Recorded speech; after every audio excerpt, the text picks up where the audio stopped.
엔비디아 주주분들 반갑습니다. 지선우입니다. 오늘은 최근 시장에서 가장 뜨거운 논쟁거리인 엔비디아의 AI 버블 논란과 그 속에서 드러난 엔비디아의 실제 주가 전망에 대해 이야기해보도록 하겠습니다. 요즘 엔비디아 관련해서 거품이다, 위기다, 호점이다 라는 말 정말 많이 들리고 있습니다. 하지만 그게 정말 사실인지 궁금해하시는 분들이 많으실 거라고 생각하는데요. 오늘 영상을 끝까지 보시면 엔비디아가 어떤 회사인지 정확하게 알게 되실 겁니다. 최근 마이클 버리, 피터 틸 같은 시장의 거물들이 AI 버블 가능성을 언급하며 엔비디아의 위기론이 시장에 지독하게 퍼졌습니다. 특히 엔비디아가 투자한 회사가 다시 엔비디아의 칩을 사는 순환 거래가 아니냐, 재고가 너무 빠르게 늘어나는 게 아니냐, AI 기업들이 손실만 나고 이익을 못 내니 결국 버블이 아니냐라는 의심들이 많았죠. 엔비디아는 여기에 대해 직접 7페이지짜리 팩트체크 문서를 주주들에게 보냈습니다. 엔비디아가 강조한 핵심은 딱 세 가지였습니다. 첫째, 순환 거래가 아니다. 전략적 투자 비중은 매출의 3에서 7% 수준, 전체 매출 구조에 영향이 거의 없다. 둘째, 재고 증가는 블랙을 출시 대비한 정상적인 비축, 신제품 출시 직전 재고 증가는 모든 반도체 회사에서 나타나는 정상 패턴이다. 셋째, AI 기업 매출이 아직 약한 건 후기 시장의 특성.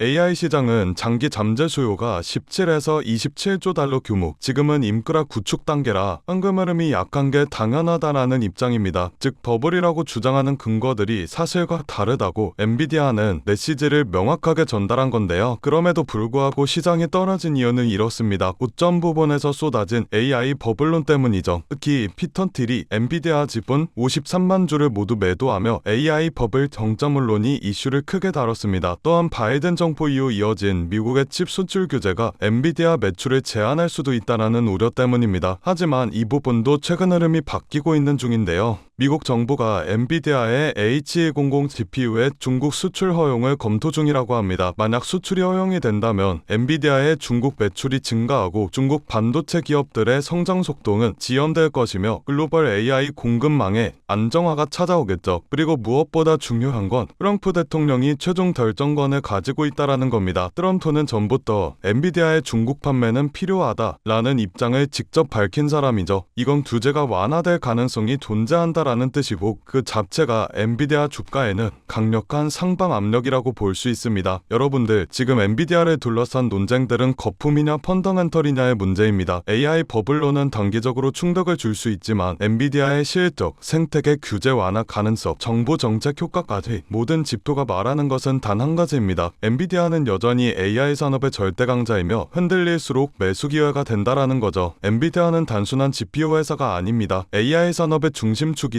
시적점이죠. 이건 수년, 수십 년간 유지될 구조적 우위입니다. 지금 시장이 흔들리는 건 엔비디아의 문제가 아니라 시장 심리가 민감해졌기 때문입니다. 실적과 기술력, 생태계와 정부 정책 등등 모든 호재들이 동시에 작용하고 있는 지금 엔비디아의 주가는 앞으로 무서울 정도로 높게 상승할 것으로 예측할 수가 있는데요. 최근 시장은 급격한 변동성을 보여주고 있습니다. 국가 간의 갈등, 금리 전쟁, 기술 패권 전쟁 등등 시시각각 바뀌는 시장의 상황에 테슬라와 엔비디아와 같은 대형주들의 자금을 투자하는 것도 좋지만 모든 자금을 올인해버리게 된다면 그건 투자가 아니라 도박이라고 볼 수 있습니다. 그렇기 때문에 대형주의 투자의 안정성을 가지고 가되 아직 시장에서 저평가되어 있는 종목에도 소액으로 분산 투자하셔야지만 지금 같은 시장에서 살아남을 수가 있다라는 건데요. 그래서 오늘은 그 누구도 아무도 알려주지 않은 3위 단 1% 수준의 트레이더들이 주식시장에서 큰 돈을 벌어가는 방법에 대해 알려드리도록 하겠습니다. 현재 세계 금융시장의 상황은 이렇습니다. 모든 나라의 기업들이 살아남기 위해 총력을 다해 싸우고 있죠. 그건 이 영상을 시청하고 계신 여러분들도 마찬가지실 거라는 생각이 듭니다. 여러분들께서는 내일 하루하루 어떤 종목이 오를지 고민하고 고뇌하고 내가 투자한 종목들에 대해 전문가처럼 분석도 해보셨을 텐데 생각했던 만큼의 수익이 나지 않았을 수도 있고 수익은커녕 모든 돈을 다 잃어버리신 경험이 있으신 분들도 계실 겁니다. 하지만 지금 중요한 건 내가 어떤 종목을 가지고 있느냐가 아닙니다. 그럼 도대체 어떤 게 중요하냐라고 물으실 텐데 앞으로 내가 어떤 종목에 투자를 해야 큰 돈을 벌 수가 있느냐이며 그 종목을 어떻게 선별해야 하냐는 건데요. 여러분들은 세계 2차 대전에 대해 알고 계실 겁니다. 인류 역사상 가장 큰 전쟁이라고 할 수 있는 세계 2차 대전. 전 세계에서 수천만 명이 넘는 사람들이 참전했고 수많은 나라가 경제와 국력을 소모했죠. 이 와중에도 전쟁을 통해 엄청난 정보를 축적한 사람들이 있었습니다. 바로 보잉과 로키트 마틴, 노스럽 그루먼 같은 항공기 제조사들과 전쟁에 필요한 총과 칼, 이런 군수물품들을 제공하는 사업가들이 큰 돈을 벌어갔죠. 이 예시로 알 수 있는 점은 전쟁에 직접적으로 참여해 패배라는 리스크를 안고 있는 나라들보다 전쟁에 간접적으로 참여해 리스크 없이 물건만 대량으로 판매하면 끝나는 사업가들이 훨씬 더 안정적이고 큰 수익을 벌어갔다라는 점입니다. 정리하자면 테슬라와 엔비디아 같은 기업들에 투자를 하는 것도 좋지만 테슬라와 엔비디아라는 기업들이 사업을 할 수 있게끔 뒤에서 조용히 도와주고 있는 이 서포터 기업들에 투자를 하게 된다면 더 큰 수익과 안정성을 얻을 수가 있다라는 말인데요. 여러분들, 지금 주식시장은 새로운 전쟁터입니다. AI 패권 전쟁이죠. 미국, 중국, 유럽, 심지어 한국까지 모두 AI라는 새로운 무기를 차지하기 위해 치열하게 싸우고 있습니다. 기업들도 마찬가지죠. 우리가 알고 있는 테슬라, 엔비디아, 그리고 구글과 마이크로소프트까지 모두가 AI 전쟁에서 살아남기 위해 앞다투어 자원을 쏟아붓고 있습니다. 그러니 테슬라와 엔비디아에 투자해라 라는 말씀을 드리려는 게 아닙니다. 대다수의 사람들의 시선은 늘 이런 대형주에만 쏠려 있습니다. 하지만 제가 방금 말씀드렸죠. 전쟁터에서 큰 돈을 벌게 된 사람들은 장군이나 병사가 아니라 무기를 판 기업들이 승자였다고요. 엔비디아는 지난 1년 동안 54% 정도 상승하였습니다. 그런데 엔비디아의 AI 서버 상태대를 실제로 연결해주는 아스테라랩스는 같은 기간 300, 400%가 넘게 상승했는데 이는 엔비디아 상승률의 6배입니다. 아스테라랩스는 데이터 센터 안에서 서버와 엔비디아의 GPU를 연결하는 고속 인터커넥트 칩을 납품하는 기업인데 엔비디아 서버 수요가 폭발하면서 직접적인 수혜를 받아 상승하는 모습을 보여주었죠. 또한 칩을 파는 회사인 엔비디아와 달리 그 칩을 활용해 서비스를 팔아서 매출을 뽑는 구조를 가지고 있는 코어위브라는 회사는 엔비디아 GPU를 대량으로 사들여 AI 전용 클라우드 데이터 센터를 운영하는데 이 기업도 마찬가지로 엔비디아가 54% 정도 상승해 주었을 때 IPO 이후 불과 한 달 만에 200% 수익을 기록했습니다. 결국 대장주들이 오를 때 그보다 더 높은 상승률을 기록해준 기업들은 다름 아닌 테슬라나 엔비디아의 파트너 기업들이라는 점인데요. 또한 현재 시장에서는 아스테라랩스나 코어위버와 같은 기업들처럼 핵심 파트너 기업으로 자리 잡고 있지만 아직 빛을 보지 못한 대장주들에게 가려진 저평가된 기업들이 많이 남아있는데 오늘 제가 소개해드릴 기업은 수많은 기업들 중에서도 더욱 돋보이는 기업이며 AI 반도체 기술의 핵심이라고 불리는 기술들을 가지고 조금씩 몸집을 키워나가고 있습니다. 오늘 제 영상을 끝까지 시청해 주셔야 하는 이유가 바로 여기서 나옵니다. 여러분들, 현재 AI 산업은 무섭게 상승하고 있습니다. 2014년부터 2020년까지 120배가 넘게 상승하는 모습을 보여주었으며 지금부터 10년 뒤 2035년에는 약 1700%가 넘게 상승할 것으로 예측이 되고 있는데 AI가 단순 트렌드가 아닌 세대를 관통하는 기술 혁신이자 장기 성장 산업이기 때문입니다. 그렇기 때문에 우리가 이 기업에 더 집중을 해야 된다라는 말인데 지금부터 소개해드릴 기업은 2025년 우리가 경제적 자유에 더 가까워질 수 있는 남들이 부러워하는 최고의 부자가 될 수 있는 마지막 기회가 될 것으로 보입니다. 알아본 결과 월가의 금융기관들 그리고 해외 트레이더들은 이미 매집을 하고 있으며 지금 가격 대비 100배, 1000배 아니 그 이상의 가격도 가능할 것으로 보입니다. 이번에 엔비디아나 테슬라뿐만 아니라 여러 반도체 기업에서도 러브콜이 들어오며 AI 산업의 기둥이라고 불리우는 대장 기업들마저도 이 회사의 행보를 주목하고 있는 상황입니다. 제가 소개해드릴 오늘의 기업은 AI가 돌아가도록 뒤에서 인프라를 제공하는 기업입니다. AI를 학습시키는 데는 수천 개의 GPU가 필요하고 그 GPU가 돌아가려면 엄청난 전력과 냉각 장치가 필수인데 이 기업은 바로 이 부분을 책임지고 있습니다. 쉽게 말해 AI라는 전쟁터에서 기지를 짓는 역할을 하고 있는 거죠. AI 데이터 센터의 가장 큰 문제는 전력과 열입니다. GPU가 몰려있는 서버는 엄청난 열을 발생시키고 이걸 제대로 시키지 못한다며 작동이 멈춰버리는 불상사가 일어나게 됩니다. 이 기업은 자체 개발한 액체 냉각 솔루션과 스마트 전력 관리 시스템으로 기존 센터보다 30% 이상 전력 효율을 높이고 냉각 비용을 절반으로 줄이는 데 성공하게 되었습니다. 이 기술력 덕분에 글로벌 빅테크 회사들이 이 기업의 시설을 우선적으로 선택하게 되었죠. AI 산업이 커지게 될수록 데이터 센터에 대한 수요도 비례해서 늘어나게 될 수밖에 없습니다. AI가 성장할수록 이 기업과 같은 인프라 기업은 반드시 따라 성장할 수밖에 없다는 이야기인데요. 지금 이 기업은 단순히 데이터 센터만 짓는 기업이 아닙니다. 자체 개발한 AI 최적화 전력 관리 시스템을 통해 전 세계 전력 회사와 협력하고 있고 향후 5년 내 글로벌 주요 거점 도시에 20개 이상의 신규 센터를 짓겠다라는 발표를 하였으며 올해 안에 전체 전체 서버 용량을 2배로 늘릴 계획이라고 합니다. 전문가들은 앞으로 AI 시장이 매년 30%씩 성장할 것으로 보는데, 이 기업은 AI 생태계에서 없어서는 안 될 인프라를 담당하기 때문에 월가와 기득권층 세력들은 엔비디아와 함께 가야 할 회사라는 평가를 내리기도 하는데요. 결국 이 기업이 AI 시대에 필수 인프라를 독점하게 될 수도 있다는 가능성이 커지며 10년, 20년 뒤에는 엄청난 성장을 기록해 줄 것으로 보입니다. 시장의 흐름과 타이밍만 잘 맞춰진다면 1만 배, 2만 배 그 이상도 폭등할 것으로 예상하고 있는데, 단돈 1만 원만 넣어두시더라도 1,000만 원, 10만 원을 넣어두시면 1억 이상이라는 수익 가능성을 예측할 수 있기 때문에 수익은 충분히 기대해 보실 만하다고 말씀드릴 수가 있습니다. 다만 제가 지금 영상에서 이 기업의 이름을 공개하고 싶지만 그러지 못하는 이유가 있습니다. 제 영상을 무단으로 도움하고 저를 삭칭하고 심지어 종목을 팔아 돈을 버는 업자들이 있기 때문에 제가 따로 구독자의 심지 확인하고 정보 넘겨드리도록 하겠습니다. 기업 정보만 넘겨드리냐? 아니고요. 제가 수년간 트레이딩 생활을 해오며 쌓아온 정보와 팁들 PDF 파일 첨부해서 같이 보내드리고 간단한 상담도 진행해드리고 있습니다. 모든 과정은 전부 무료로 진행되고 있으니 걱정하지 마시고요. 참여하시는 방법은 간단합니다. 영상 아래 하단에 더보기 버튼을 누르시면 파란색 링크가 하나 나오게 됩니다. 이 링크에 들어가셔서 간단한 설문조사를 진행하신 후 전송 버튼 눌러주시면 제가 업자인지 아닌지 확인 후에 빠르게 정보 넘겨드리고 있는데, 저 지선호는 절대 금전 요구 없으니 누군가가 저를 삭칭해서 금전 요구를 한다며 바로 차단하시고 신고 부탁드리겠습니다. 여러분들이 이 종목을 받고 투자를 하지 않는다고 하시더라도 이 종목을 받아서 공부하시고 알아두시는 것만으로도 여러분들의 투자 인생에 있어서 정말 큰 도움이 될 거라는 생각이 듭니다. 돈이 되는 것도 아니고 선택은 여러분들이 하시는 거니까요. 오늘 제가 준비한 영상은 여기까지입니다. 영상 시청해주셔서 감사드리고요. 저는 다음 영상에서 더 알찬 내용을 가지고 인사드리도록 하겠습니다. 감사합니다.